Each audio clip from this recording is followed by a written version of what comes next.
ও যেভাবে লিখেছেন আমি সেভাবেই পড়ার চেষ্টা করছি। আমি কনফার্ম হয়ে নিয়েছিলাম। আমি আরও একবার ইমেইল করেছি যে এই ঘটনাটি কতটুকু সত্য সেটা জানানোর জন্য। তো আমরা এরকম যাচাই বাছাই করেই নেই প্রতিটি ঘটনা। তারপরে ওই যে শুরুতেই বললাম যে বিশ্বাস করা বা না করা কমপ্লিটলি আপনার ব্যাপার। যেভাবে লিখেছেন সেভাবেই পড়ছি। রাসেল ভাই, আসসালামু আলাইকুম। আমি নাম প্রকাশ করতে ইচ্ছুক না। আমি রাব্বি, বাসা ঢাকার মগবাজারে। আমার ফোন নাম্বার, তারপরে তিনি ফোন নাম্বার দিয়েছেন। স্টুডিওতে এসে এক্সপিরিয়েন্স শেয়ার করার মতো সময় হবে না আমার, তাই অনুরোধ করছি ঘটনাটি পড়ে শোনানোর জন্য। আমার ঘটনাটি যদি ভালো লাগে পড়ে শোনাবেন। জেলা বরিশাল, বাকেরগঞ্জ থানাধীন কবাই ইউনিয়নের একটি গ্রাম শিয়ালখুনি। এই গ্রামের হাই স্কুলের আশেপাশে একটা বড় গোষ্ঠী বা বাড়ি আছে। এরা আমার আত্মীয় হয় সম্পর্কে।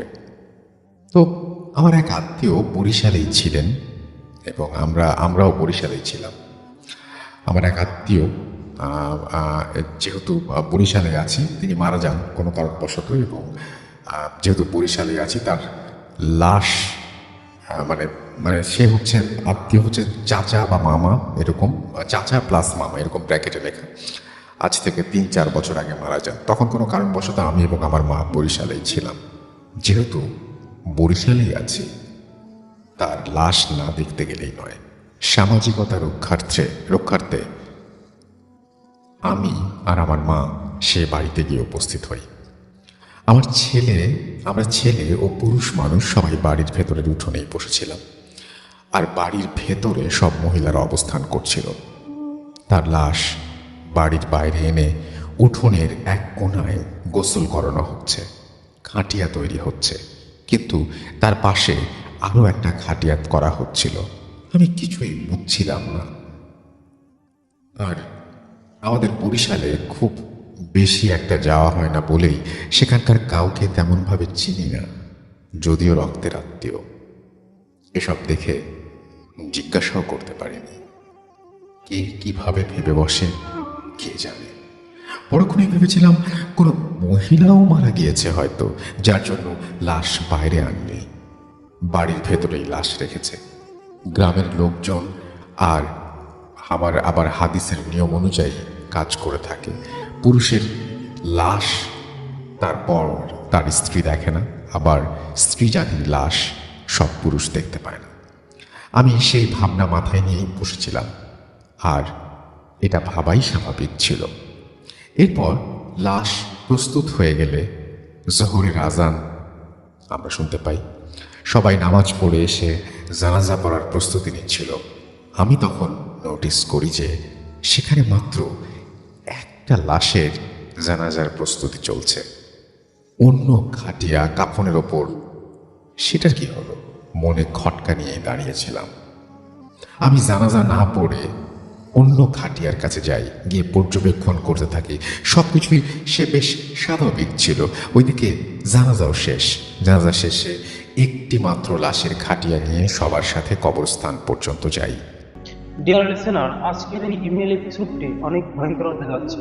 লিসেনার, যারা আমাদের আরজে রাসেল ভাইয়ের কণ্ঠে ঘটনা শোনেন বা আরজে রাসেল ভাইয়ার ঘটনাকে ভালোবাসেন, তারা অবশ্যই আমাদের চ্যানেলটিকে সাবস্ক্রাইব করবেন।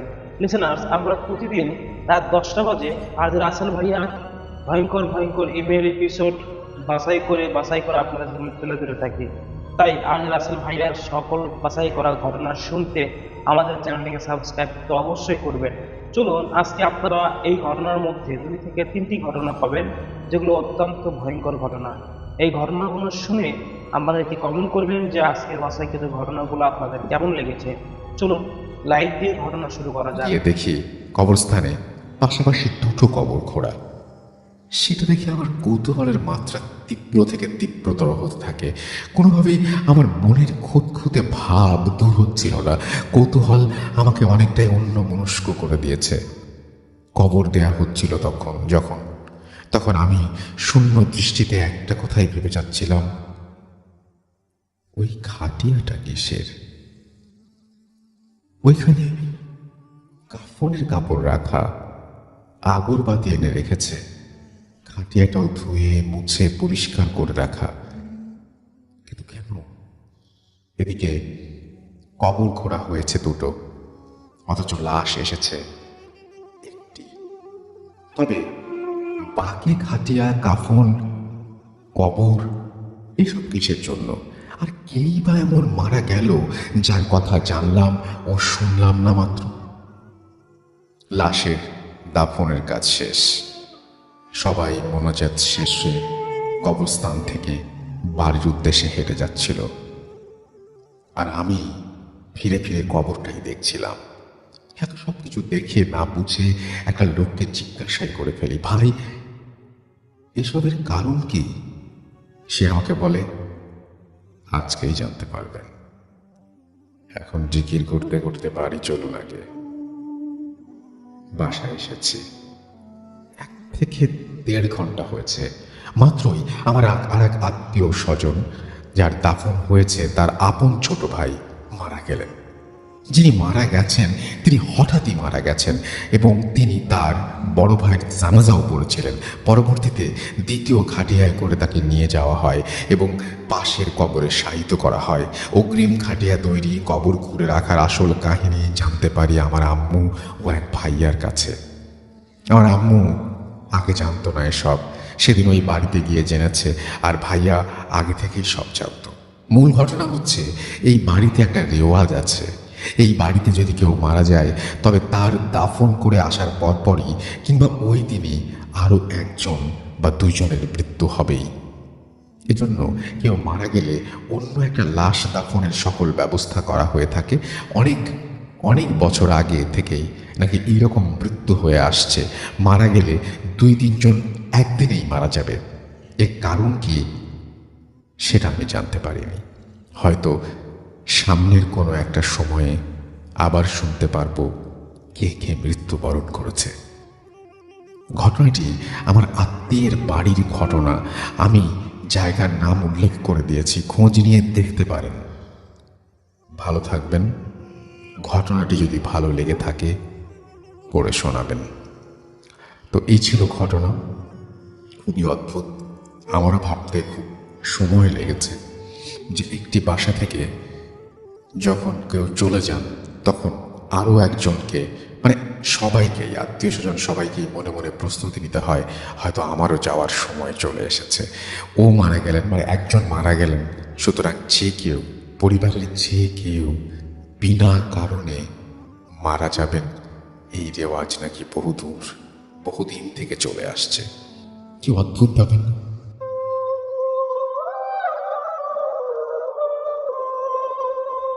আমি রাস্তাল আরও একবার আপনাদের সবাইকে স্বাগত জানাই।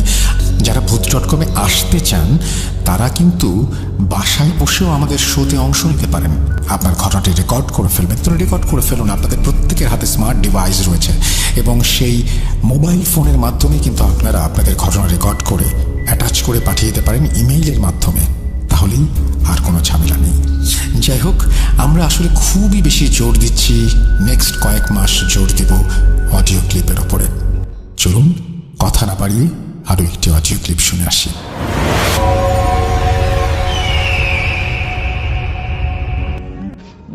এমন একটি ঘটনা আমি আজকে আপনাদের সামনে উপস্থাপন করব।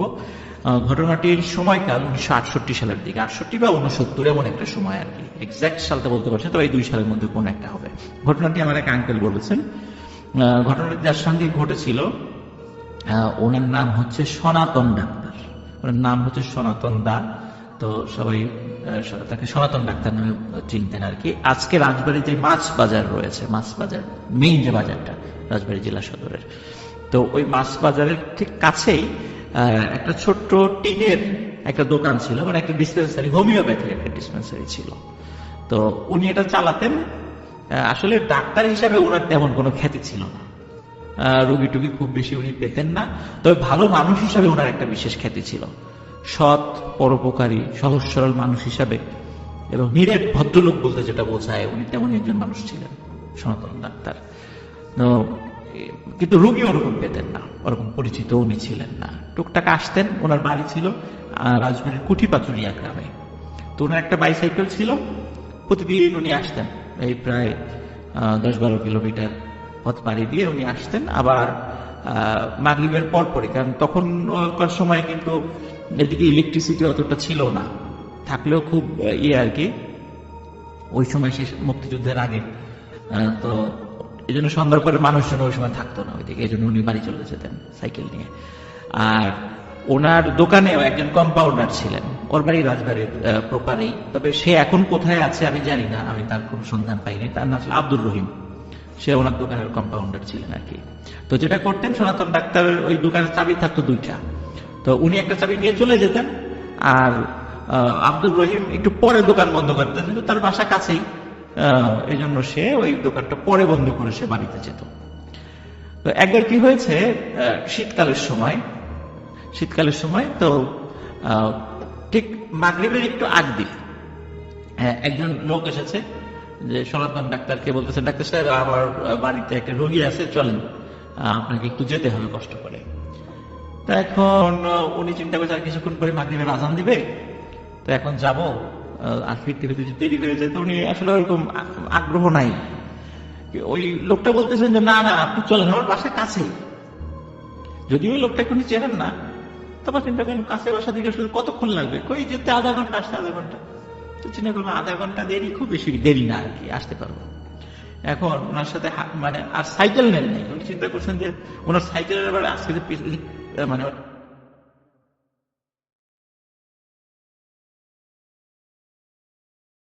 যেটা তাদেরকে বসতে পারে, ওনার ওইটা খুব নড়বড়ে ছিল। চিন্তা করেন যে এই লোকটাকে বসালে তো সাইকেলটা ভেঙে যেতে পারে, তো চিন্তা করেন সাইকেল দোকানেই থাক, আমি ওনাকে নিয়ে হাঁটতে থাকি, যেহেতু কাছেই বাড়ি। এখন এই যে হাঁটা শুরু করেছে, হাঁটছে, তো বলতেছে কি তোমার বাড়ি কোথায়, এই যে সামনে। তো সামনে সামনে করতে করতে বলে তোমার বাড়ি কোথায়, বলে সোনাকান্দর গ্রাম। সোনাকান্দর গ্রাম কিন্তু যারা শুনছেন, এখানে যদি আপনি সাইকেল চালিয়েও যান, ওখানে যেতে না 15 থেকে 20 মিনিট লাগবে, আর পায়ে হেঁটে গেলে প্রায় 45 মিনিট 50 মিনিট সময় লাগবে। তো এখন হয়তো বা সাইকেলে বা এখন অটোতে গেলে খুব কাছেই, কিন্তু ওই সময় পায়ে হেঁটে যাওয়ার পথটা একটু দূরে ছিল। এখন বলে তোমার বাড়ি সোনাকান্দর গ্রামে, তো আমাকে আগের থেকে বলো নাই কেন? বলে যদি না আসতেন, এই ভয়ে বলিনি। তো যাই হোক, উনি ওই বাড়িতে যান, গিয়ে রুগী দেখেন, রুগী দেখে ফিরতে ফিরতে ওনার দেরি হয়ে যায়। আর ওনার দেরি দেখে ওই ওনার দোকানের যে কম্পাউন্ডার আব্দুর রহিম, সে দোকান বন্ধ করে চলে গেছে। এখন উনি চিন্তা করছে, উনি এসে দেখেন দোকান বন্ধ, এখন ওনার সাইকেল তো দোকানের মধ্যে, এখন বাসায় যাবেন কিভাবে? তা উনি চিন্তা করেন কি আর করা, যেহেতু চলেই গেছে। তখনকার দিনে তো মোবাইল ফোন ছিল না, আর আব্দুর রহিমের বাড়ি আর একটা গ্রামে ছিল, এখন সেখানে গিয়ে তো সাইকেল চাবি আনা সম্ভব নয়, এমনিতে দেরি হয়ে চিন্তা করেন ঠিক আছে হাঁটতে হাঁটতেই চলে যাবো আজকে। তো উনি ওই চিন্তা করে হাঁটা শুরু করেন, ওখান থেকে হাঁটা শুরু করেন। তো আজকে আমি ওই রাসেল ভাই ওই যে লোকোশেটের যে গল্পটা আমি সাধারণত বলি, ওই লোকোশেট দিয়ে হাঁটা শুরু করছেন। কিন্তু মজার বিষয় হচ্ছে লোকোশেট কিন্তু তখন হন্টেড ছিল না, লোকোশেট হন্টেড হয়েছে 1971 সালের পরে, কারণ ওই জায়গাতে তো অনেক গণহত্যা হয়েছে, এখনো কিন্তু ওখানে বধ্যভূমি আছে। তো যার কারণে ওই ঘটনাটা 1971 সালের আগে, তো তখন ওই জায়গাটা হন্টেড ছিল না। যার কারণে উনি যখন লোকোশেট পার হয়ে দিকে চলে যাচ্ছেন, কোনো ঘটনা ওনার সাথে ঘটে নাই। আর আজকে যে রেল লাইনটা লোকোশেটের দিক দিয়ে গলন্দ ঘাট পর্যন্ত চলে গেছে, তখন কিন্তু এই রেল লাইনটা ছিল না, রেল লাইনটা অন্য দিক দিয়ে ছিল, ওটা এমনি পায়ে হাঁটা পথ ছিল ওই দিক দিয়ে। তো উনি যাচ্ছেন ওই দিক দিয়ে, একদম সোজা চলে গেলে ওনার বেশ ঘন্টাখানেক হাঁটলে ওনার বাড়ির কাছাকাছি উনি চলে যেতে পারেন, ঘন্টা 2-2.5 লাগে আর কি হেঁটে যেতে। উনি যাচ্ছেন কিছুটা পথ পার হয়ে দাঁতশি বাজার নামে একটা জায়গা আছে, এটা রাজবাড়ির লোকজন অবশ্যই চিনে থাকবেন সেটা। তো দাঁতশি বাজারটা পার হয়ে উনি হাঁটা শুরু করেন, এই পর্যন্ত কোনো সমস্যা হয়নি। তো ওনার হাতে কিন্তু ভাই একটা মানে টর্চ লাইট থাকতো সবসময়, যেহেতু উনি রাত্রে চলাফেরা করতেন, টর্চ লাইট থাকতো। তো টর্চ লাইট মানে জ্বালিয়ে উনি যাচ্ছেন, হঠাৎ মানে পথের সামনে মানে একটা মাঝারি আকৃতির একটা বিড়াল সামনে পড়ে, বিড়াল। তো বিড়ালটি ওনার পথ আগলে দাঁড়িয়ে আছে, বিড়ালটি সরেন এবং উনি বিড়ালটিকে সাইড কেটে চলে যাওয়ার চেষ্টা করলো, বিড়ালটি আবার সামনে চলে আসে।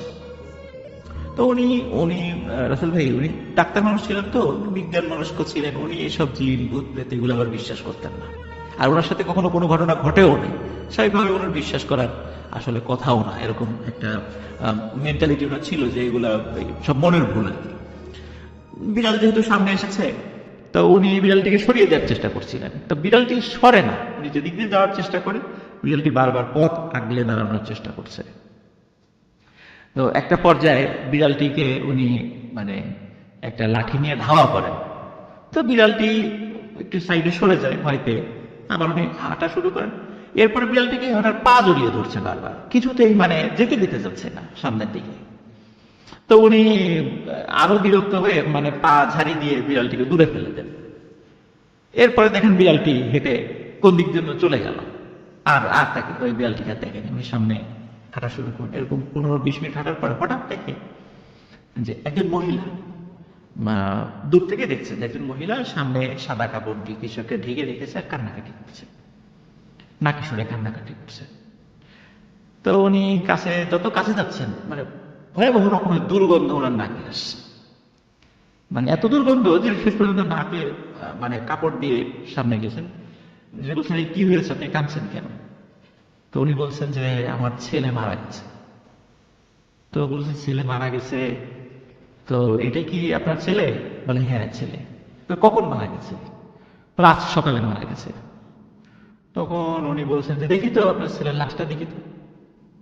ওই মহিলা ওই কাপড়টা সরান, তো দেখেন যে লাশটা মানে একটা পা ওই মাটিতেই আটকে গেছে, মানে কি বলবো মানে প্যারালাইজড হয়ে যাওয়ার মতো অবস্থা। তারপর উনি অনেক চেষ্টা করে কষ্ট করতে করতে করতে করতে ব্রিজের উপর ওঠে। ব্রিজে ওঠার পরে উনি যখন নামতে যাবেন, নামার পথে তো আসলে একটু ঢালু, নামতে যাওয়ার সময় উনি ওই হুমড়ি খেয়ে পড়ে যান সামনে। উনি যখন পড়ে যান, ওনার হাতে কিন্তু টর্চ লাইট ছিল, তখন হাতে টর্চ লাইটটা ধরা। তো উনি তখন সামনের থেকে যখন মাটির সাথে পড়ে গেছেন সামনে, উনি খেয়াল করছেন সামনে থেকে কি যেন একটা আসছে, দুইটা জিনিস। উনি চাঁদের আলোতে যতটুকু বুঝতে পেরেছেন বড় আকৃতির দুইটা কাঁকড়া, কিন্তু উনি যখন টর্চ লাইট জ্বালিয়েছেন তখন দেখে যে কবজি থেকে নিচে যাওয়ার আমাদের মানে হাতের পাঞ্জা সহ 5 আঙ্গুল, যেটা এই আঙ্গুল 5 আঙ্গুল দিয়ে কি দুইটা হাত জাস্ট হাতের কবজি নিচের অংশ সামনের দিকে এগিয়ে আসছে। উনি টর্চ লাইট জ্বালিয়ে দেখেছেন, তখন উনি ভয় পেয়েছেন, কিরে এই হাত কিভাবে আসলো? হাতের কবজির নিচের অংশ আছে কিন্তু বডিটা নেই। তখন আর একটা বিষয় যে ওই যে লাশের যে একটা বিকট গন্ধ উনি পেয়েছিলেন না, ওই গন্ধটা ক্রমশ কাছে আসছে। উনি তখন চিন্তা করেন যে আমি একটু আগে একটা লাশ দেখে আসছি, হাতের কবজি ছিল না, দুই হাতের 2 কবজির নিচের অংশ ছিল না, লাশটা ছিল মানে পচে যাওয়া লাশ, মানে খুব দুর্গন্ধ ছিল। মনে হচ্ছে যে ওই যে 2টা হাত এগিয়ে আসছে, ওই হাতের দেখে উনি দূর থেকে বুঝতে পেরেছেন যে এই হাতটা ঠিক ওই যে পচে যাওয়া হাতের মতো এবং খুব দুর্গন্ধ হচ্ছে। উনি ওই সময় হচ্ছে ভয় পান এবং উনি মানে সমস্ত শরীরে সমস্ত শক্তি সঞ্চয় করে উঠে দাঁড়িয়ে মানে উনি যখন সামনের দিকে যাবেন, পিছন দিকে যাওয়ার সুযোগ নেই, সামনের দিকে সামনের দিকে যাচ্ছেন, ওই হাতগুলো মানে বারবার ওনার সামনে এসে ওনার পথ আগলে দাঁড়াচ্ছে। তারপরে যখন উনি ওই হাতকে ওভারটেক করে চলে যাওয়ার চেষ্টা করেছেন, তখন ওই 2টা হাত ওনার পা চেপে ধরেছিল। এরপর উনি মানে ওনার ধর্মের যে মন্ত্র আছে, শ্লোক আছে, সেগুলো উচ্চস্বরে পাঠ করতে থাকেন আর সৃষ্টিকর্তার নাম জপতে থাকেন। এটা করতে করতে উনি মানে সমস্ত শরীরের শক্তি দিয়ে উনি দৌড়ানো শুরু করেন। ওই হাত যে কোথায় গেছে কি হয়েছে উনি বলতে পারেন না, হ্যাঁ, আর ছিল না তার সাথে। কিছুটা সামনে গিয়ে একটা মানুষের সাথে উনি ধাক্কা খান। তো ধাক্কা খান তখন ওই লোকটা বলে, এই আপনি চোখে দেখেন না? তখন বলে, আরে রহিম তুই এখানে কি করিস? বলে, ও দাদা আপনি, আপনার দেরি দেখে আমি দোকান বন্ধ করে দিছি। তো চিন্তা করলাম যে আমার তো আবার আগামীকালকে একটা জরুরি কাজ আছে, দোকানে তো আসতে পারবো না। তো চিন্তা করলাম যে আপনার কাছে তো চাবি নাই, তো আপনার বাড়িতে এসে চাবিটা দিয়ে যাই। তো এই জন্য আমি আপনার বাসায় আসার চেষ্টা করতেছিলাম, মানে আসছিলাম আর কি। তো তুই সাইকেল নিয়ে আসিস নাই কেন? হেঁটে হেঁটে আসছিস কেন? ও বলে যে আমি সাইকেল ভালো চালাইতে পারি না। এই কথাটা শুনে ওনার একটা অবাক লাগে, কিন্তু আব্দুর রহিম তো খুব ভালোই সাইকেল চালাতে পারতো, কিন্তু ও বলছে যে আমি ভালো সাইকেল চালাতে পারি না। তো আচ্ছা ঠিক আছে আসছি যখন, চল এই একটু আগে এই ঘটনা ঘটছে। তখন আব্দুর রহিম বলছে যে যাক আল্লাহ বাঁচিয়ে দিয়েছেন আপনাকে, কোনো বিপদ আপদ হয় নাই। আর রাত্রিবেলা চলাফেরার ক্ষেত্রে একটু সতর্ক থাকবেন। এই কথা বলে মানে আব্দুল রহিমের সাথে বিভিন্ন গল্প টল্প করতে করতে ওনার বাড়ির কাছে চলে আসে। তখন সনাতন ডাক্তার উনি বলতেছেন যে, রহিম চল বাড়িতে চল, তোর দিদি রান্না করা করছে, একবার খাওয়া দাওয়া কর, আজকে থেকে যা, অনেক রাত হয়ে গেছে। তো বলে না না, আমার আগামীকালকে কাজ আছে, আমি থাকতে পারবো না, আমি বাড়িতে যাব না, আপনি যান, এই চাবিটা রাখেন, দোকানের চাবি, আমি চলে গেলাম। বলে না, তা কি হয় নাকি, বাড়িতে যাবি না কেন? কিছুতেই সে বাড়িতে ঢোকে না। তাদের এখন উনি চিন্তা করেন যে এত রিকোয়েস্ট করলাম, যেতে চাচ্ছে না, উনিও একটু বিরক্ত হন, মন খারাপ করেন, এত রিকোয়েস্ট করা যাচ্ছে না, তো ঠিক আছে তাকে বিদায় দিয়ে দেন, সেও চলে যায়। তো উনি বাড়িতে যান, যাওয়ার পরে ওনার স্ত্রীকে সব ঘটনা খুলে বলার পরে যদিও ভয় পেয়েছিলেন, তারপর ওই যে আব্দুর রহিম পথের একটা জায়গার সঙ্গ দিয়েছিলেন আর কি, ভয়টা অনেকটা কমে গিয়েছিল আর কি। খুব যে ভয় পেয়ে একদম জ্বর চলে আসছে বিষয়টা এরকম।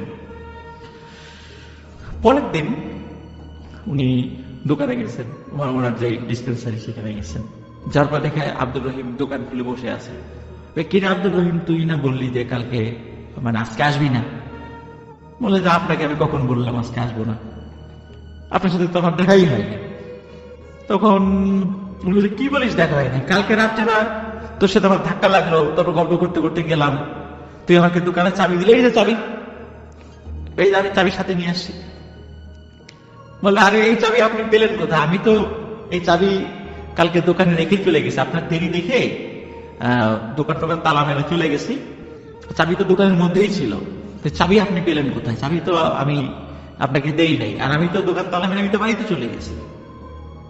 তখন উনি চিন্তা করেন, তাহলে আমার ওই পুরো পথ সঙ্গ দিল কে? এইটার মানে রহস্য উনি আর উদ্ধার করতে পারেন নাই রাসেল ভাই।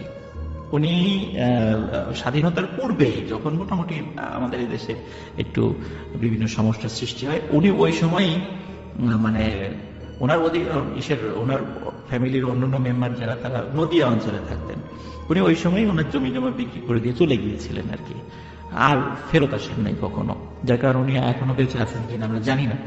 তবে একটা বিষয় রাসেল ভাই, আমি এই ঘটনার থেকে একটা বিষয় আমি মানে শিক্ষা পেয়েছি বা আমি বুঝতে পেরেছি, আশা করি লিসেনারও বুঝতে পারবেন, সেটা হচ্ছে যে এই যে সনাতন ডাক্তার যিনি, উনি একজন খুবই পরোপকারী ভালো মানুষ ছিলেন। রাত্রেবেলা হয়তো বা চলার পথে উনি বিপদে পড়েছেন, কিন্তু দেখেন আব্দুর রহিম সেজে কোনো একজন তাকে হেল্প করেছে, হয়তো আল্লাহ তাকে পাঠিয়েছেন। তো যারা মানুষের উপকার করে, মানুষের কল্যাণ কামনা করে, তারা যদি কখনো বিপদে পড়েও, সে প্যারানরমাল বিষয় হোক আর যেটাই হোক, সে যে ধর্মের লোকই হোক, আল্লাহ তাআলা অবশ্যই তাকে সাহায্য করবেন, যেভাবে সাহায্য করা প্রয়োজন আল্লাহ তাআলা অবশ্যই তাকে সাহায্য করবেন। তো এই ঘটনাটা ছিল জাস্ট এক রাতের এই ঘটনায়, এরপরে ওনার সাথে আর কোনো ঘটনা ঘটেছে বলে জানি না। এই এক রাত্রে রাসেল ভাই এই ঘটনাটি ঘটেছিল, এটি ছিল ঘটনা। থ্যাংক ইউ সো মাচ প্রথমত আপনার ঘটনার জন্য এবং চমৎকার উপস্থাপনের জন্য। আশা করছি যে আপনাদেরও ভালো লেগেছে। অ্যান্ড আমাদের আজকে আফনান ভাই যে কষ্ট করে আমাদের স্টুডিওতে এসেছেন, আফনান ভাই আপনি একটু যে একটা ঘটনা বলার জন্য যে কষ্ট করে স্টুডিওতে আসলেন, এই যে এই টানটা কিভাবে অনুভব করে, কেন অনুভব করে একটু বলবেন আমাদেরকে?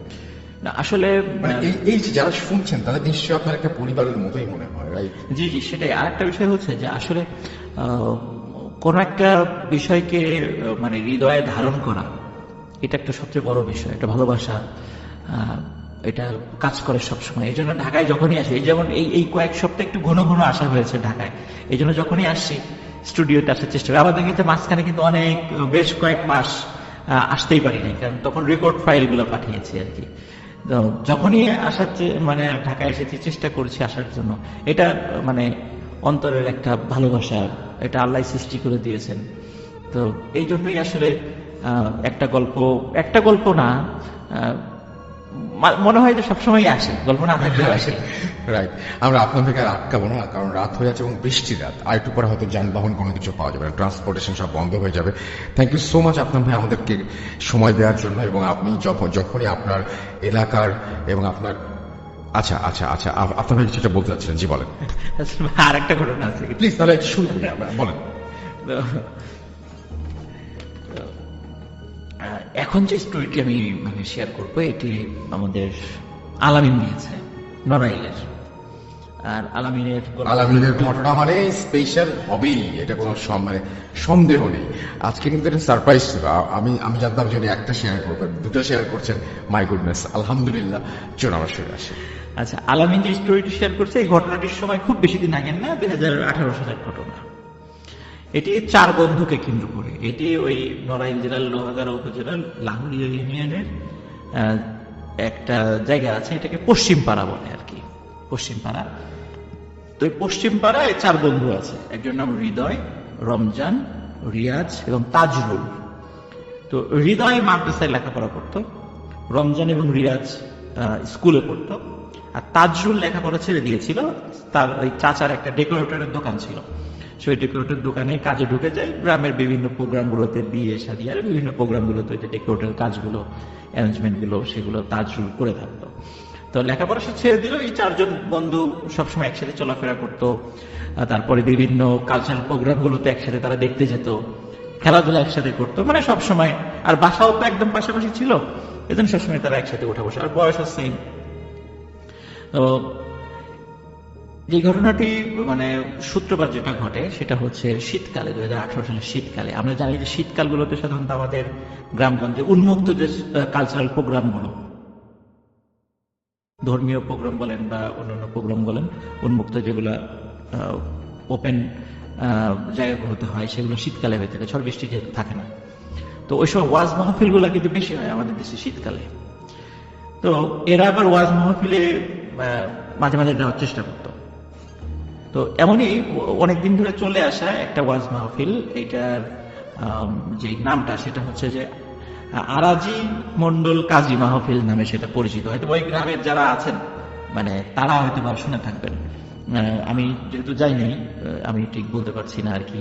অনেক আর এই যে স্টোরিটা আমি শেয়ার করতে যাচ্ছি, এখানে অনেকগুলো গ্রামের নাম চলে আসবে আর কি, অনেক প্লেস গুলোর নাম চলে আসবে। তো যার কারণে এটা আমার মেমোরাইজ করতে একটু মানে কষ্ট হয়েছিল রাসেল ভাই। যাই হোক, তো আরাজি মন্ডল কাজীর যে মাহফিলটা, এই মাহফিলে তারা যাওয়ার জন্য মনস্থির করেন। তো নির্দিষ্ট দিন রাত 8টার দিকে তারা বাসা থেকে বের হয়। তো বের হওয়ার পরে এই 4 জনই আলোচনা করে যে আচ্ছা, কামারপাড়া নামে আর একটা জায়গা আছে ওইখানে, আর গ্রাম আছে আর কি।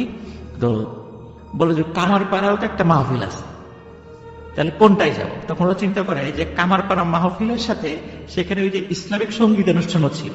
তো ওরা যেহেতু একটু কালচারাল মাইন্ডেড ছিল, ওরা চিন্তা করলো ঠিক আছে, তাহলে মাহফিলও শুনলাম, তো ইসলামিক গানও শুনলাম, ওখানে একজন নাম করা ইসলামিক সঙ্গীত শিল্পীও আসবেন, তাকেও দেখলাম, 2 কাজই হলো আর কি একসাথে।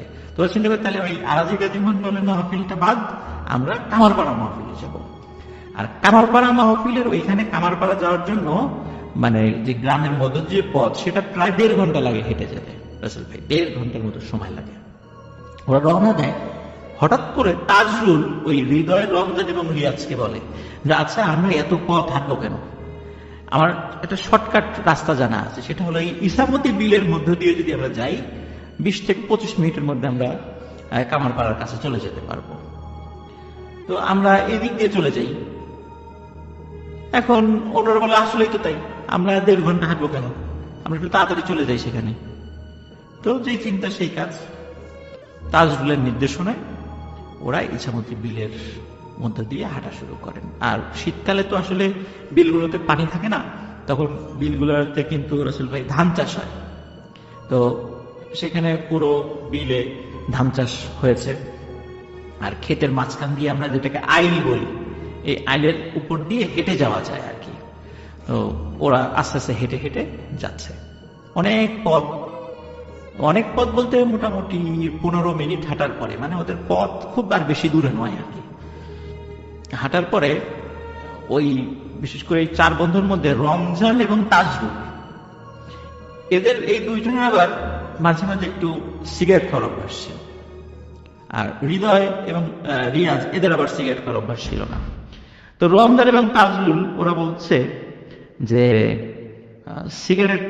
একটা সিগারেট খেতে ইচ্ছা করছে। তখন অন্যরা বলছে যে এই বিলের মধ্যে সিগারেট মানে ধরাবা কই, ম্যাচ তো নাই সাথে। তখন ওই যে রাসেল ভাই ওই বিলের মধ্যে কিন্তু ওই যে মানে সেচ কাজ করার জন্য ওই যে মেশিনটা বসানো হয়, আমরা গ্রামে বলি সেচ মেশিন, স্যালো মেশিনও বলে আর কি। তো ওই সেচ মেশিন যেখানে বসানো হয়, সেচ মেশিনের জন্য কিন্তু একটা ছোট্ট ঘর করা হয়, একটা অস্থায়ী ঘর, এবং ওই ঘরের মধ্যে একটা মাচা পেতে যে এই মেশিনের দায়িত্বে থাকে সে থাকে আর কি। তো বিলের মধ্যে এই সেচ মেশিনগুলো তখন ওই এখন কোনোটায় ইলেকট্রিসিটি মানে সংযোগ আছে, আর যেহেতু বড় বিল ওখানে ইলেকট্রিসিটির খাম্বা ছিল না, ওটা কি ওই যে তেলে চলতো আর কি। এই জন্য ওখানে কিন্তু ওই ঘরগুলোতে কোনো বৈদ্যুতিক বাল্ব থাকতো না, এমনি হয়তো বা হারিকেন বা ল্যাম্প জ্বালাতো আর কি। তো ওরা দেখে যে ওই একটা অস্থায়ী ঘর, যেটা ওই কোনো সেচের জন্য যে অস্থায়ী ঘর আছে, দূরে একটা ঘর দেখা যাচ্ছে, কিন্তু ওই ঘরের মধ্যে আলো। তো তাজরুল বলছে যে ওই যে একটা ঘর আছে, তো চলো আমরা ওইখানে যাই, নিশ্চয়ই এখানে লোক আছে, আলো জ্বলছে, লোক আছে। আর আলো মানে হচ্ছে সেখানে তো অবশ্যই কোনো কুপি বা হারিকেন বা কিছু একটা জ্বালানো, কারণ উনি তো এত দ্রুত চলতে পারেন না, উনি তো স্ক্র্যাচে করে চলেন।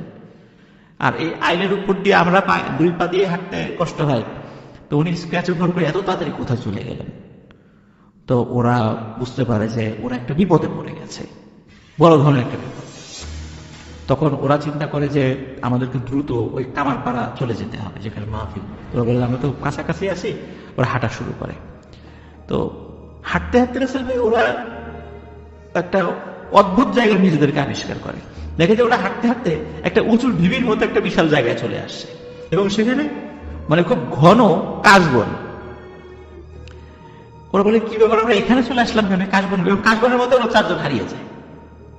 কিন্তু হারালেও যেহেতু ওরা ওইখানেই ছিল, ওরা চিৎকার চেঁচামেচি করে নাম ধরে ডাকতে ডাকতে ওরা নিজেদেরকে আবার একত্র করে। কাশবনে রাসেল ভাই ওরা যখন আসে, তখন ওরা নিজেদেরকে আবিষ্কার করে এটা আসলে শুধু একটা উঁচু ঢিবি বা কাশবনের একটা ঢিবি না, এটা হচ্ছে একটা শ্মশান। সেটা হচ্ছে যখন মানে বর্ষাকাল থাকে, তখন ওই অত্র এলাকার যারা সনাতন ধর্মাবলম্বী যারা আছেন, তাদের মধ্যে কেউ মারা গেলে তখন তো আর ওই লাশ পোড়ানোর জন্য মানে যে অ্যারেঞ্জমেন্ট গুলো নিচু জায়গায় বর্ষাকালে এটা তো সম্ভব নয়। তখন তারা কি করতো, ওই উঁচু জায়গায় নিয়ে আসতো, ওই বিলের মধ্যে ওই জায়গাটা উঁচু ছিল, তো ওখানে লাশ নিয়ে এসে ওখানে মানে লাশ পোড়াতো আর কি। তো ওইখানে ওরা দেখে যে এরকম বিভিন্ন ওই কাঠ কয়লা পড়ে আছে, বিভিন্ন জায়গায় ছড়িয়ে ছিটিয়ে আছে বিভিন্ন জায়গায়। ওরা বুঝতে পারে যে এটা তো শ্মশান, এবং আগে থেকেই তো ওরা শুনেছিল, রাত্রেবেলা বুঝতে পারে নাই সেটা, ওরা ওখানে চলে এসেছে। দ্রুত ওরা চারজন সেখান থেকে নেমে আবার অন্যদিকে হাঁটা শুরু করে। 15 থেকে 20 মিনিটের মাথায় ওরা আবার নিজেদেরকে আবিষ্কার করে আবার ঠিক ওখানে চলে আসছে। ওরা বলে যে কি ব্যাপার, আমরা আবার এখানে কিভাবে চলে আসলাম? ওরা আবার সেখান থেকে নেমে যায়, নেমে আবার হাঁটা শুরু করে।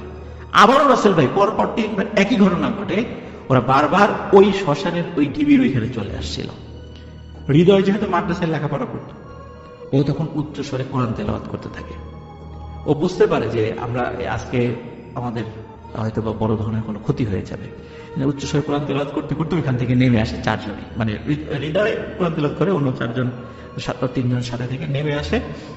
তখন রাসেল ভাই আর ওরা ব্যাক করে ওই জায়গায় ওই গোলকধাঁধায় পরে ফেরত আসেনি, ওরা ওই মেইন রাস্তায় উঠে যায়, যেখান থেকে ওরা ওই কামারপাড়া মাহফিলে যায়। সেখানে গিয়ে দেখে এক অদ্ভুত ঘটনা। সেটা হলো গিয়ে দেখে যে মাহফিল শেষ, ওই প্যান্ডেলের দায়িত্বে যারা ছিল তারা ওই সব বাঁশ খুঁটি কাপড় এগুলো গুছাচ্ছে। ওরা বলে কি ব্যাপার, মাহফিল কি হলো? বলে মাহফিল তো শেষ। বলে মাহফিল শেষ মানে রাত 8টায় রওনা দিলাম, পরে তো 1.5 ঘন্টা লাগছে আমাদের আসতে এই বিলের মধ্যে এত ঝামেলার পরও, তো মাহফিল শেষ হয়ে গেল, এখন তো 9:30 বাজার কথা। বলে তোমাদের কি মাথা খারাপ হয়েছে? এখন বাজে রাত 2:30।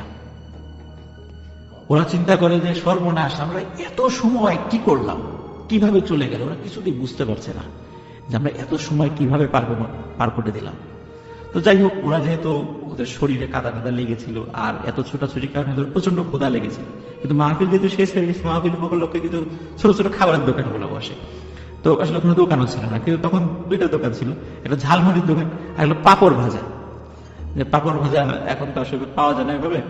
তো ওরা কি করবে, মানে খুব ক্ষুধা লাগছে, ওরা প্রচুর পরিমাণে ঝালমুড়ি এবং পাপড় ভাজা খায়। আর আমরা তো জানি রাসেল ভাই ওই ভাজা পোড়া খেলে নাকি দুষ্টু জিনেরা পিছু লাগে, এটাও কিন্তু একটা বিষয়।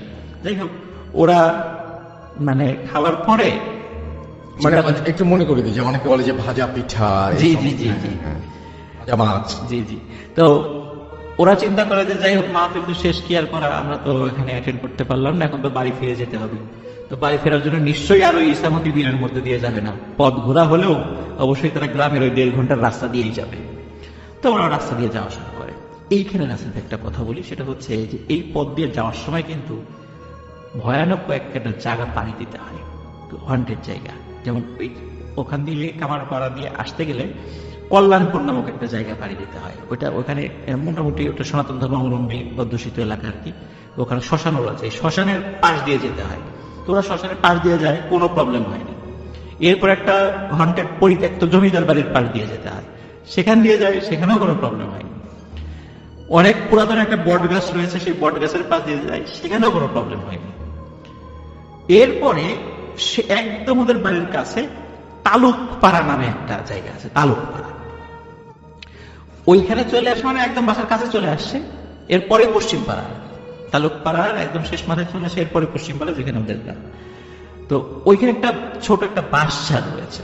তো ওই বাঁশঝাড়ে যখন কাছে চলে আসে, তখন তাজরুল চিন্তা করে বাড়ির কাছে একটু চলে আসে, আর তো আমাদের কোনো ভয় নেই। তখন ও তো জানে যে বাঁশঝাড়ে কখনো ওই যে দুষ্টু জিন পরি থাকে। তো তখন বলতেছে, মানে ও একটু সাহস করে দুষ্টামি করে বলছে আর কি, যে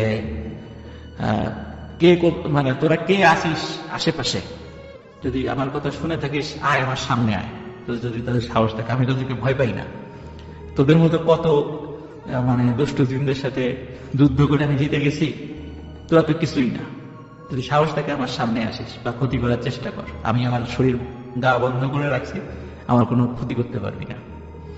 যখনই আসলে এই বিষয়টা বলেছে, ওরা চারজনই দেখে ওই বাঁশঝাড়ের মধ্যে কাল বৈশাখী ঝড় হলে যেভাবে মানে মানে বাঁশের যে অবস্থা হয় ঠিক ওরকম হচ্ছে। কিন্তু আরো একটা বিষয় দেখে, আশেপাশে কোনো গাছের পাতা কিন্তু নড়ে না, তার মানে ঠিক ওই জায়গাটাতেই কোনো প্রবলেম হয়েছে। তখন ওরা বুঝতে পারে যে আবার একটা বিপদ আমাদের সামনে আসছে। তখন ওরা কি করে, ঝেড়ে দেয় দৌড়, চারজন বাড়ি তো কাছেই ছিল, যে যার বাড়িতে চলে যায়। যে যার বাড়িতে যাওয়ার পরে ওরা কিন্তু ওদের গার্জিয়ানকে কাউকে এই বিষয়টা কিছু বলে না, বলে রাগারাগি করবে, এই জন্য কিছু বলে না। তো যাই হোক, মনে হতে পারে ঘটনা এখানেই শেষ, আসলে কিন্তু ফজল ভাই ঘটনার শুরুটাই এখন থেকে, মানে এই ঘটনার পর থেকে। তো এর ঠিক পরের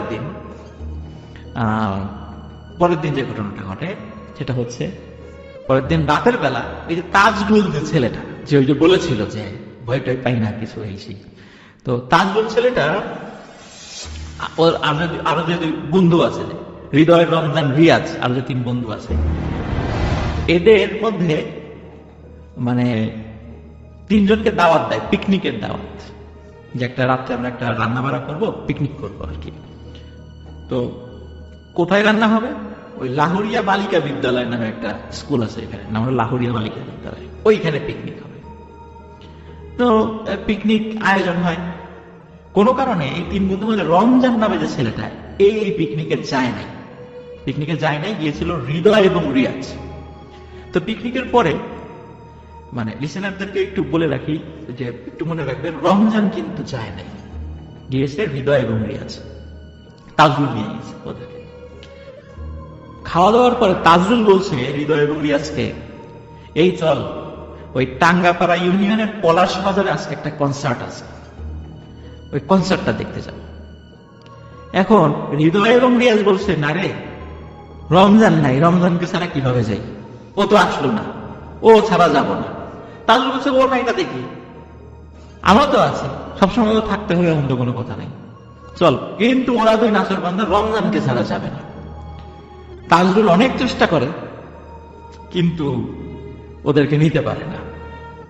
যাই হোক, যে যার বাড়িতে চলে যায়। পরের দিন ভাইয়া আরেকটা ঘটনা ঘটে, সেটা হলো ওই হৃদয় যে ছেলেটা মাদ্রাসায় লেখাপড়া করে, সে ওই একটা জায়গায় প্রাইভেট পড়তে যায়, সেটা হলো ওই লাহোরিয়া পশ্চিম পাড়া প্রাইমারি স্কুল নামে একটা স্কুল আছে এখানে।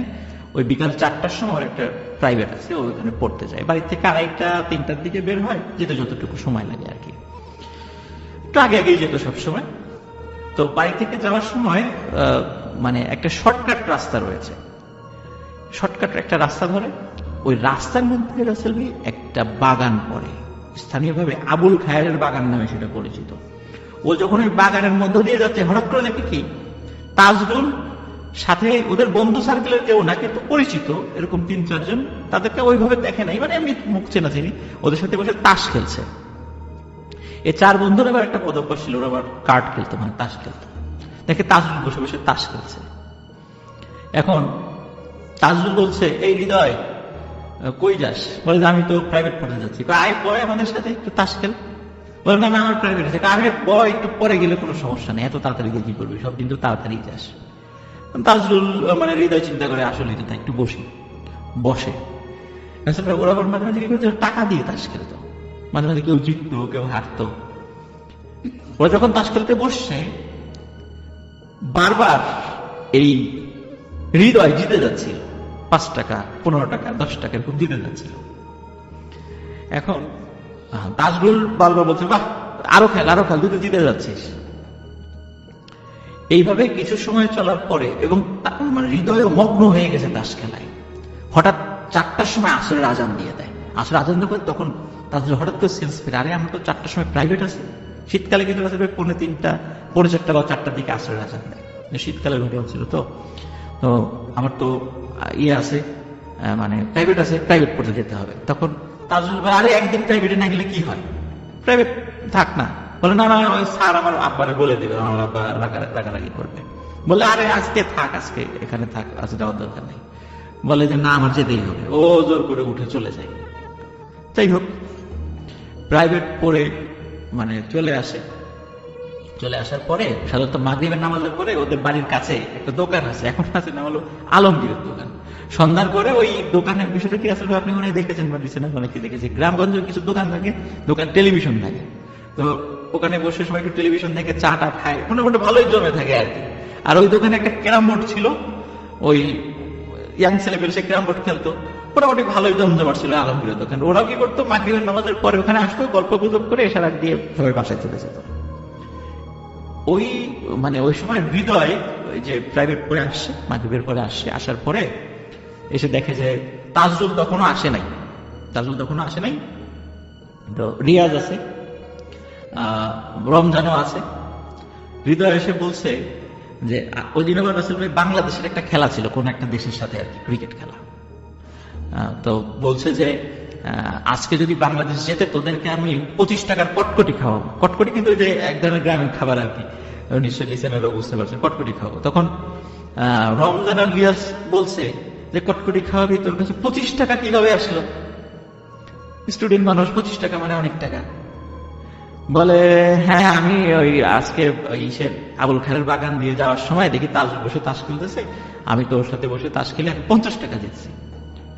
বলে তাজরুলের সাথে তাস খেললি মানে? তাজরুল তো আজকে সারা বিকেল আমাদের সাথে ফুটবল খেললো, আমরা তো একসাথে, ও গোলকিপার ছিল, আমরা সারা বিকেল একসাথে খেললাম, এই যে একটু আগে বাসায় গেছে, গোসল করে আসবে এখনই। বলে আরে না, আমি নিজে খেললাম, এই যে দেখ পকেট থেকে, এই যে দেখ 50 টাকা, আমি তাজরুলের সাথে জিতলাম। বলে না, এটা হতেই পারে না। তো আশেপাশে সবাই সাক্ষ্য দিচ্ছে, হ্যাঁ আজকে দুপুরের পর থেকেই তো আমরা খেলা নিয়েছিলাম, সন্ধ্যার আগে তাজরুল বাড়িতে গেছে। হৃদয় তো আবার, তাহলে আমি খেললাম কার সাথে? কিছু সময় পরে তাজরুল চলে আসে, তাজরুলের সাথে হৃদয়ের বিশাল বাগবিতণ্ডা। তাজরুল বলে আমি তো খেললাম, কেবল গোসল করে আসলাম। হৃদয় বলে না, আমি তোমার সাথে তাস খেলছি।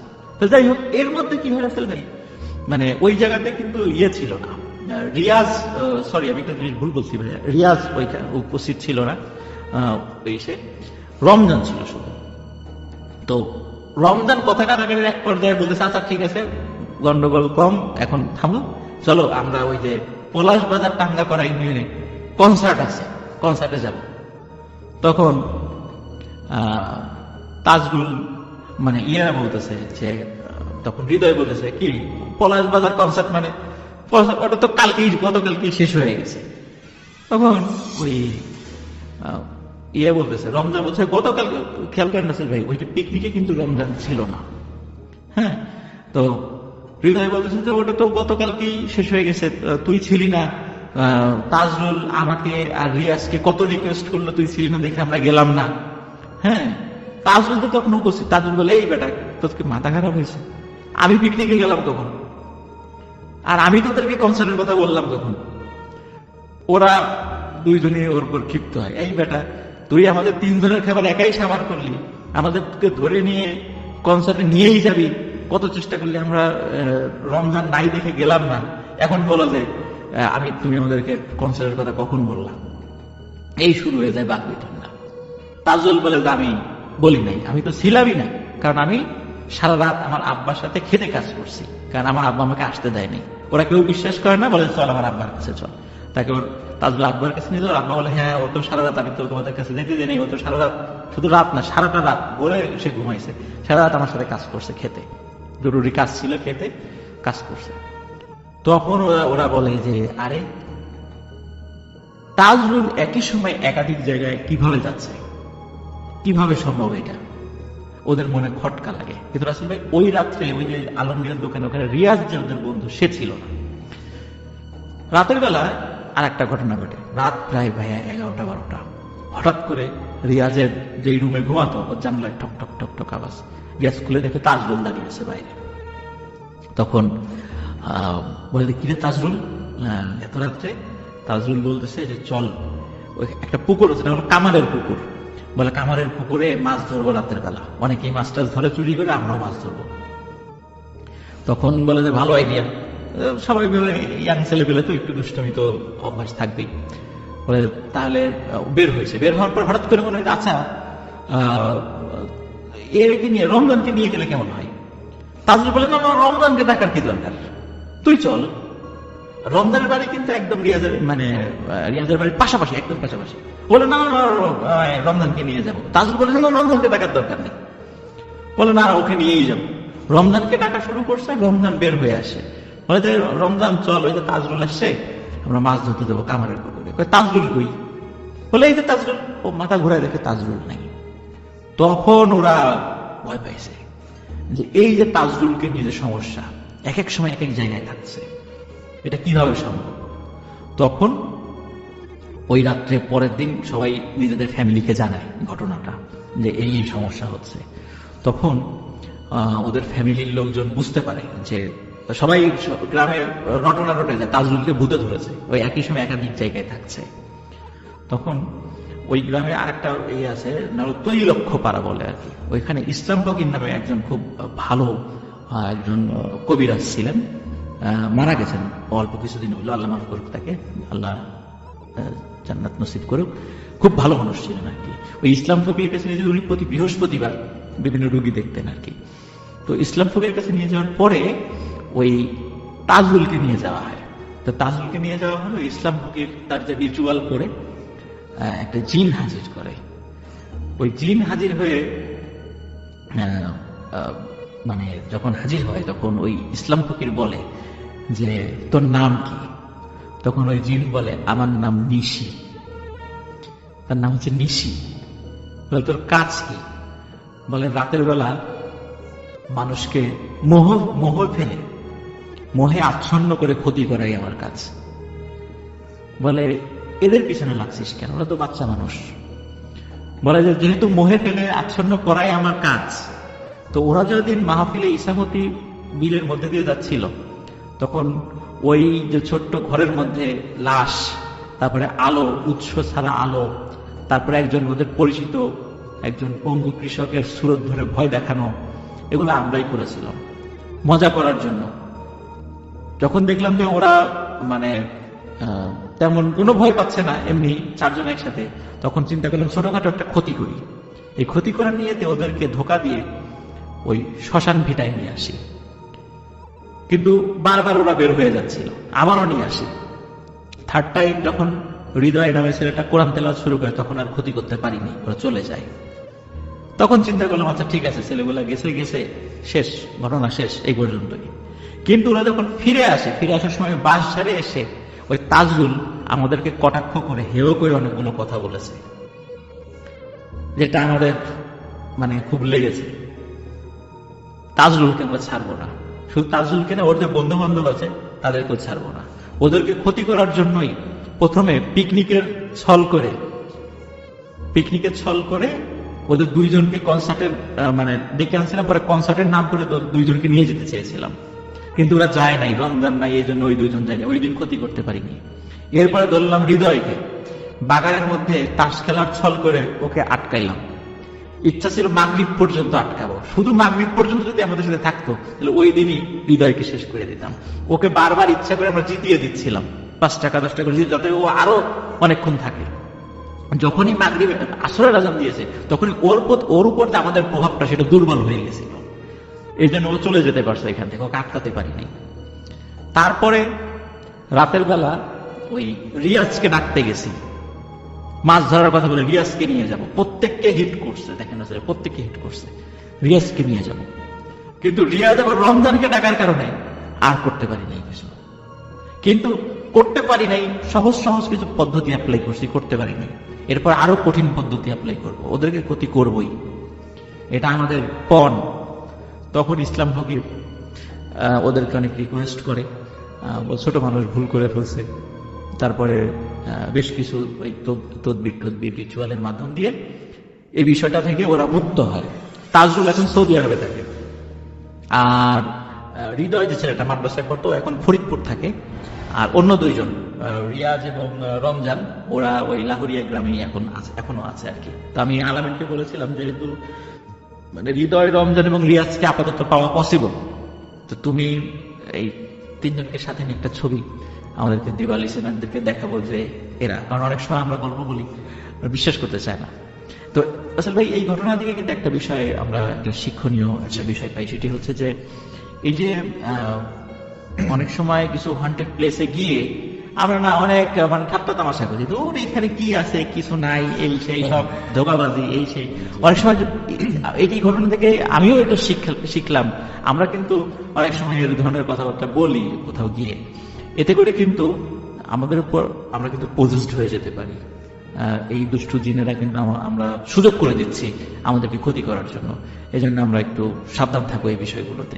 আশা করি ঘটনাটি সবার ভালো লেগেছে, সবাই ভালো থাকবেন, সুস্থ থাকবেন, এটাই ছিল ঘটনা।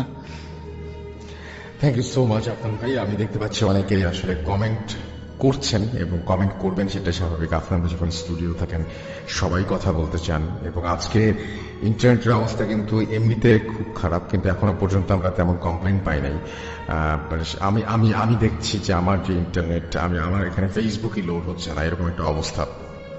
সো আমি যেটা বলতে চাই আপনাদের সবাইকে, সেটা হচ্ছে যে আপনারা যারা সঙ্গে আছেন তাদেরকে অনেক ধন্যবাদ।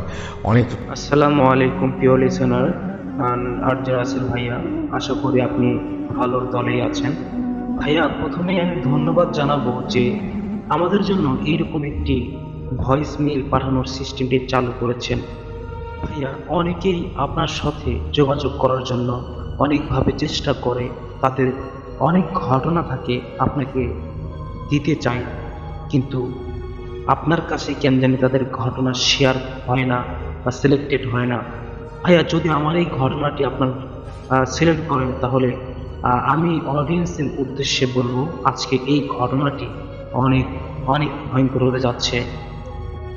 গতকালকে আমি ভূত.com-এ যে রেকর্ড করে আসার পরে অনেকেই ভাইয়া আমাকে বলেছে যে ভাইয়া এবার গেলে আমার ঘটনাটি করবেন, এবার যদি ভূত.com-এ যাও তাহলে আমার ঘটনাটি করবেন। এভাবে অনেক অনেক ঘটনা পাঠিয়েছে আসলে ভাই আমার ফেসবুক আইডির মধ্যে। সেখান থেকেই কিছু ভয়ঙ্কর ঘটনা সিলেক্ট করে আজকে এসেছি ঘটনা শোনাতে। ভাইয়া, আমি ঘটনাটি পড়ে খুবই ভালো লেগেছে এবং অনেক ভয়ঙ্কর একটি গ্রামের ঘটনা তারা শেয়ার করেছেন। গল্পটা শুরু হয় শহরের এক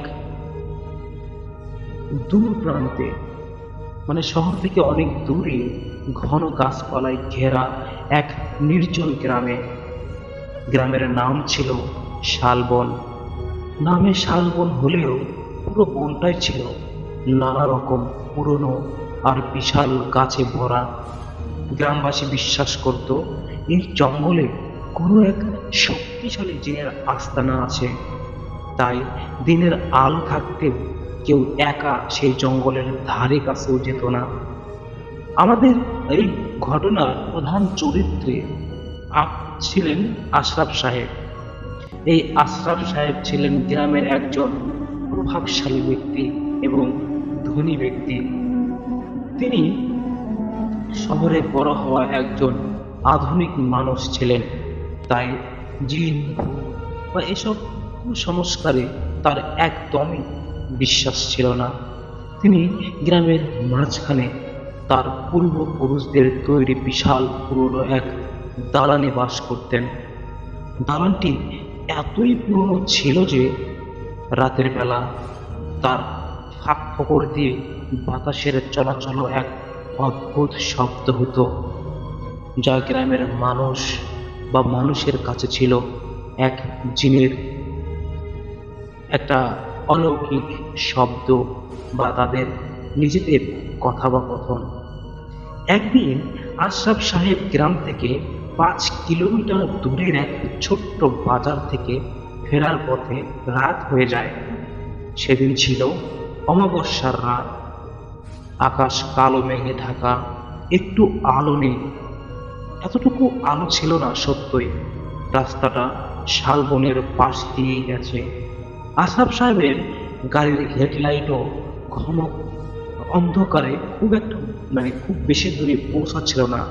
আসলে রাসেল ভাইয়া, দেখা যায় অনেক নতুন পিচ ঢালা রাস্তা দিয়ে আমরা যখন হেডলাইটের আলো ফেলে যাই, খুব একটা আলো দেখায় না।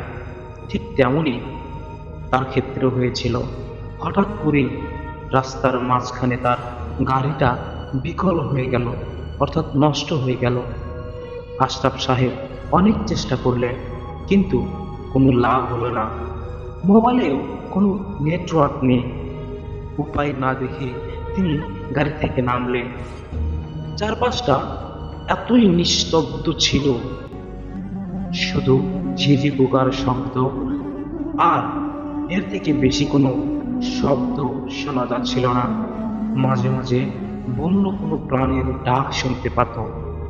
শালবন থেকে ভেসে আসা ভেজা মাটি আর পুরনো পাতার গন্ধটা কেমন যেন ভারী ভারী লাগছিল আমার। তিনি গাড়ির বনেটে হাত দিয়ে একটা ঠান্ডা স্রোতের আবহাওয়ায় তার শির দ্বারা বয়ে গেল এক অদ্ভুত এক ভয়ঙ্কর ঘাম। মনে হলো যেন কেউ তার ঠিক পেছনে দাঁড়িয়ে আছে। আশরাফ সাহেব শিক্ষিত মানুষ, তবু এই পরিবেশে তার বুকটা ধরফর করে উঠল। তিনি সাহস করে পিছন ফিরলেন, কিন্তু কাউকে দেখতে পেল না। ঠিক তখনই তিনি শুনতে পেলেন কারো আস্তে আস্তে বলা কথা। কেউ তার নাম ধরে ডাকছে, ঠিক তার কানের কাছে। আশরাফ, আশরাফ। তিনি এবার দ্রুত ঘুরে তাকিয়ে দেখলেন কিছুই নেই। তার মনে হলো যেন বাতাসের সাথে মিলিয়ে যাওয়া একটা শব্দ।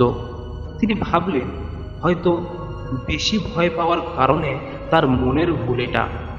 গাড়ির কাছে ফিরে যেতেই দেখলেন ড্রাইভারের জানালার দিকে।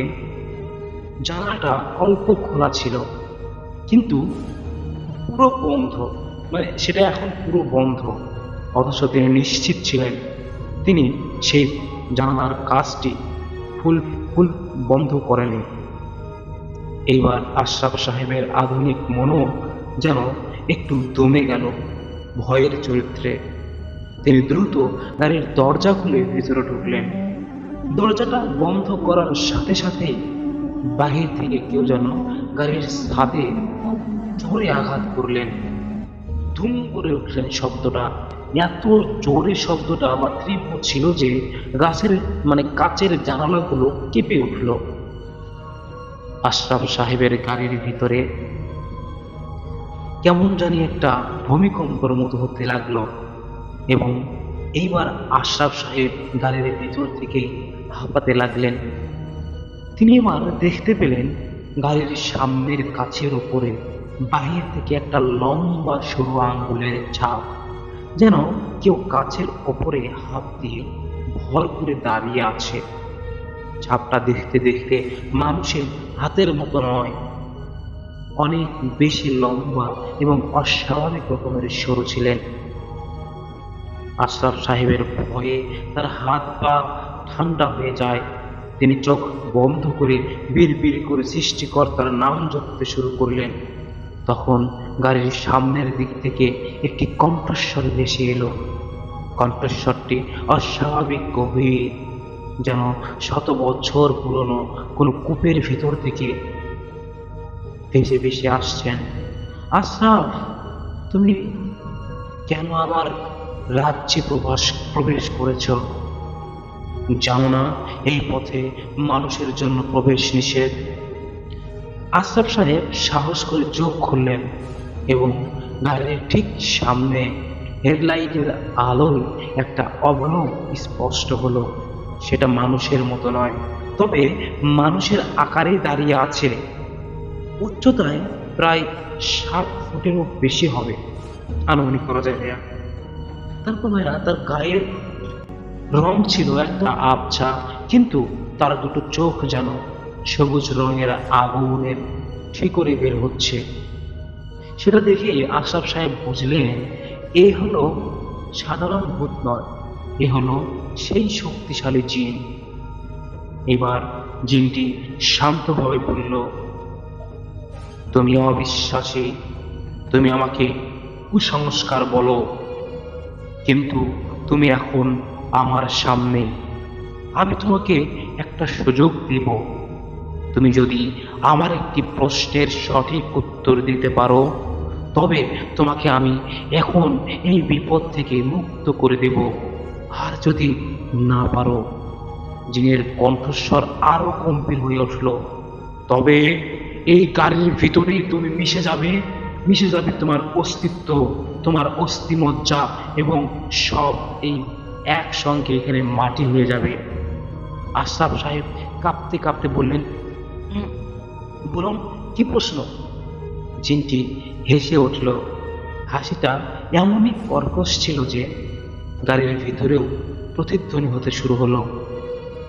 প্রশ্নটা খুব সহজ। আশরাফ, আমাকে বলো, এই বনের মধ্যে এমন কোন গাছ আছে যার শিকড় উপরে আর ডালপালা নিচে, শিকড় উপরে আর ডালপালাগুলো মাটির নিচে? আশরাফ সাহেব জ্ঞান বিজ্ঞানে অনেক জানেন, কিন্তু এই ধরনের অদ্ভুত ধাঁধার উত্তর তার জানা ছিল না।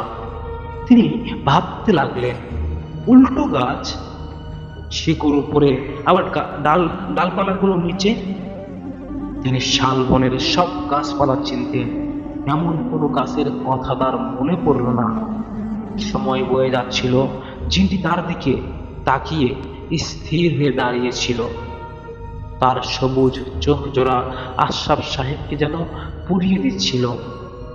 আশরাফ সাহেব যখন উত্তর দেওয়ার জন্য হাঁসফাঁস করছিলেন, তখন তার হঠাৎ মনে পড়ল তার বাবা তাকে ছোটবেলায় একটা ইসলামী প্রবাদ বলেছিলেন। তার মনে পড়ল পবিত্র কোরআনের শরীফে একটি উপমা আছে। তিনি দ্রুত চোখ বন্ধ করে সাহস সঞ্চয় করলেন, আর তিনি বললেন, আমি উত্তর দেব তোমাকে। জিনটি বলল, বলো, তোমার সময় শেষ। আশরাফ সাহেব দৃঢ় কণ্ঠে বললেন, সেই গাছটি হলো ইমানের গাছ, টেক অফ ফাইট, যার ভিত্তি হলো বিশ্বাস, আর যার শাখা প্রশাখা অর্থাৎ তার ফল ও কার্যগুলি পৌঁছায় ঊর্ধ্বলোকে সৃষ্টিকর্তার দিকে। জিন এটি শুনে জিনটি স্থির হয়ে গেলেন। তার সবুজ চোখ জোড়া ধীরে ধীরে নিভে গেল। চারপাশে এক হিম শীতল নীরবতা নেমে এলো। কিছুক্ষণ পর জিনটি একটি দীর্ঘশ্বাস ফেলে তার কণ্ঠস্বরে এবার আর কোনো ভয় ছিল না, ছিল এক অদ্ভুত বিষণ্ণতা। ঠিক বলেছ, সঠিক উত্তর দিয়েছ আশরাফ, তুমি মুক্ত। জিনটি ধীরে ধীরে আবছা হয়ে গেল। কয়েক মুহূর্তের মধ্যেই চারপাশটা আবার শান্ত হয়ে গেল। গাড়ির কাচের উপরে আঙ্গুলের ছাপও আর নেই। আশরাফ সাহেব তখনও ভয়ে কাঁপছিলেন, কিন্তু তার মনে হয়ে গেছে যে গাড়িটি একটু আগেও নষ্ট ছিল সেটা এখন স্টার্ট নিয়েছে। আশরাফ সাহেব এক মুহূর্ত দেরি না করে দ্রুত গাড়ি চালিয়ে গ্রামের দিকে রওনা দিলেন। পরের দিন সকালে তিনি শহরে চলে গেলেন। সেই দিন থেকে আশরাফ সাহেব আর কোনো দিন জিন ভূতের গল্পে বা ঘটনাকে কুসংস্কার বলেনি। তিনি বুঝেছিলেন মানুষের যুক্তি আর জ্ঞানের বাইরেও একটি জগৎ আছে যার ক্ষমতা অনেক বেশি। আর সেই রাতে তিনি শুধু একটি প্রশ্নের উত্তর দেননি, তিনি তার ভেতরের আধুনিক বিশ্বাসকে হারিয়ে আবার তার বাবার শেখানো বিশ্বাসের কাছে ফিরে এসেছিলেন। সেই ঘটনার পর থেকে তিনি আর কোনো দিন শালবনের পাশ দিয়ে রাতের বেলা যাতায়াত করেনি। লিসেনার্স, এই ছিল আমার প্রথম ঘটনা। আমি সরাসরি আমাদের দ্বিতীয় ঘটনায় যাব। আপনারা তার মধ্যে কমেন্ট করুন যে আপনাদের এই ঘটনাটি কেমন লেগেছে। আমি আরও একটি ঘটনা বলবো। এটাও একটি জমিদার বাড়ির ঘটনা। এটা অনেক ভয়ঙ্কর ঘটনা, পাঠিয়েছেন রোবেল সাহেব। চলুন সরাসরি আমরা ঘটনায় চলে যাই। ঘটনাটি ছিল পশ্চিমবঙ্গের এক পুরনো জমিদার বাড়ির ধ্বংসবাসীর ঘটনা। গ্রামের মানুষ বিশ্বাস করত এই বাড়ির পিছনের জঙ্গলে এক ভয়ঙ্কর জিন সাধক তার উপাসনা করত এবং এই বাড়ির জমিতে এখনো সেই জিনের প্রবল আছর আছে। বহু বছর আগে জমিদার পরিবারের এক সন্তান নাকি সেই সাধকের সাধনা নিয়ে বিঘ্ন ঘটিয়েছিলেন, আর সেই রাগে সাধক পুরো জমিদার বংশকে অভিশাপ দিয়ে ধ্বংস করে দেয়। আমাদের গল্পটি তিন বন্ধুকে নিয়ে। তিনজনই শহরের আধুনিক কলেজে পড়ত। তারা ভূত, প্রেত, জিনের গল্পকে সব সময় গাঁজাখুরি গল্প বলে উড়িয়ে দিত। তাদের গ্রামের এই জমিদার বাড়ি নিয়ে খুবই কৌতূহল ছিল। তারা বিশ্বাসই করতে চাইতো না যে জিন ভূত বলে কিছু আছে দুনিয়াতে। একদিন রাতে তিনজন সাহস করে ঠিক করলো তারা জমিদার বাড়ির রহস্যভেদ করবে। এরকম অনেক বন্ধু বান্ধব থাকে যারা ঘাড় তেরা, ছোট থেকে তাদের ঘাড়ে ব্যক্তি করে রথ ছেঁড়া থাকে। এই বাটারা কি করেছে, রাত যখন প্রায় 2টো বাজে, বাইরে টিপ টিপ করে বৃষ্টি পড়ছিল। ঘন অন্ধকারের জোনাকির আবছা আলো ছাড়া আর কিছুই দেখা যাচ্ছিল না। বাইরে থেকে দরজা ভাঙা ছিল, তাই ভিতরে ঢুকতে কোনো অসুবিধা হলো না। পুরনো দালানের ভিতরে ঢোকার সাথে সাথে এই স্যাঁতস্যাঁতে ঠান্ডা গন্ধ আর তাদের নাকে চলে এলো অটোমেটিকলি। দেওয়ালে শ্যাওলা আর আগাছা, আমার মাথার উপর পুরনো কাঠ আর ইট খসে পড়ার শব্দ বলেন। তারা টর্চের আলোয় বাড়ির ভেতরের অংশ দেখাচ্ছিল।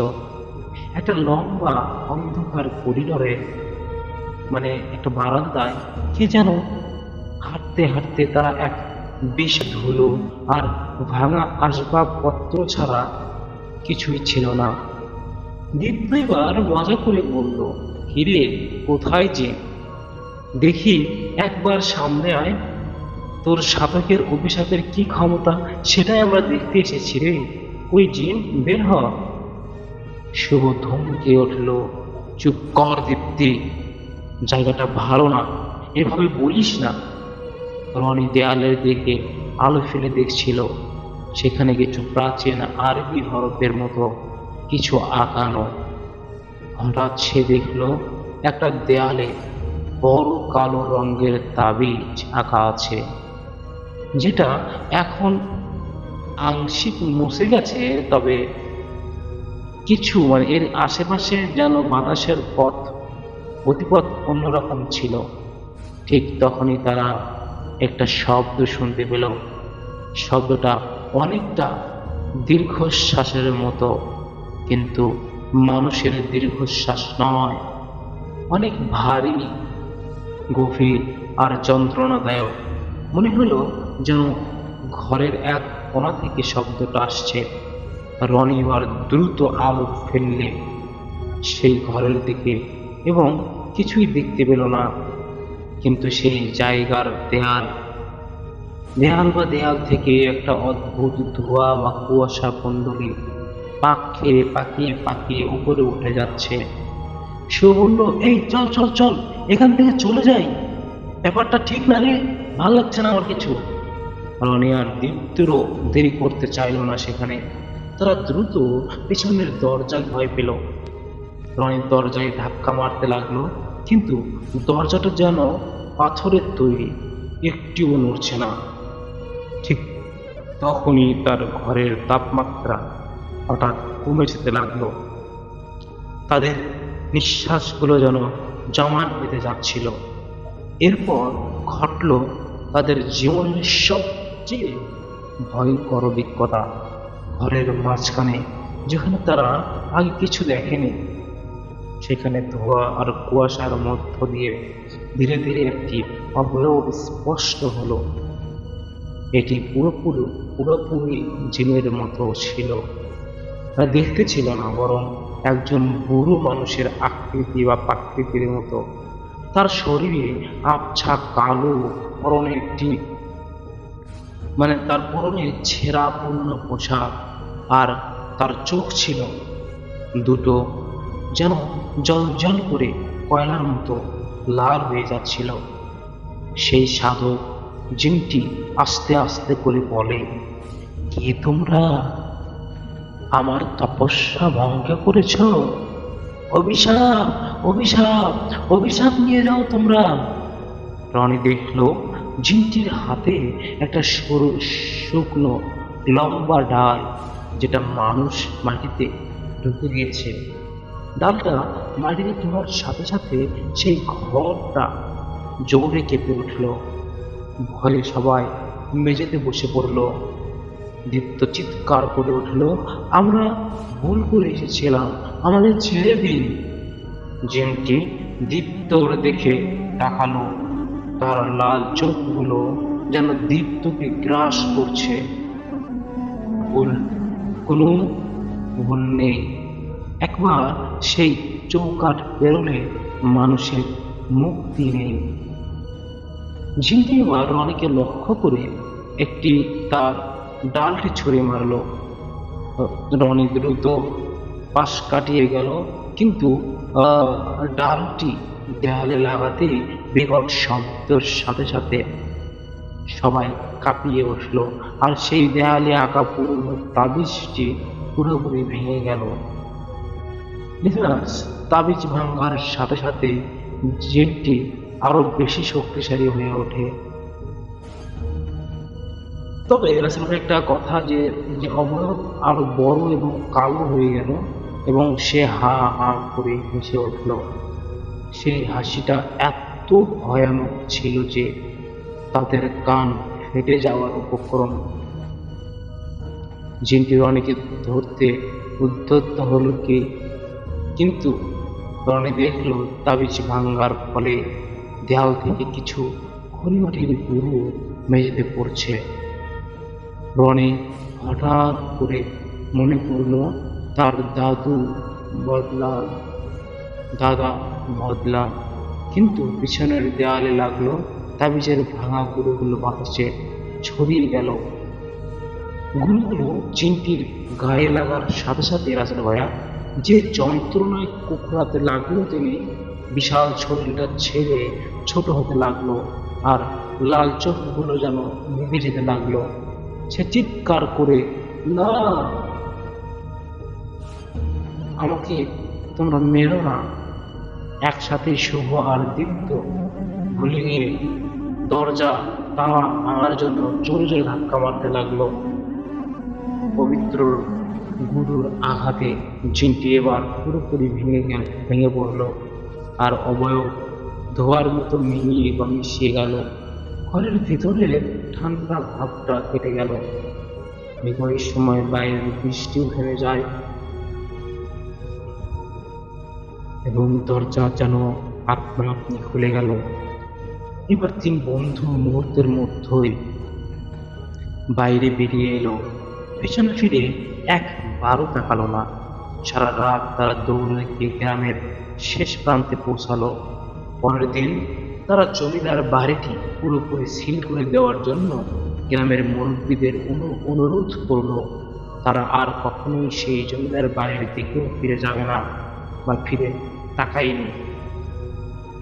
সেই রাতের অভিজ্ঞতা তাদের জীবনের সবচেয়ে ভয়ঙ্কর স্মৃতি হয়ে রইল এবং আর তারা কখনো জিনের ভূতের অস্তিত্বকে বিশ্বাস করার সাহস পায়নি।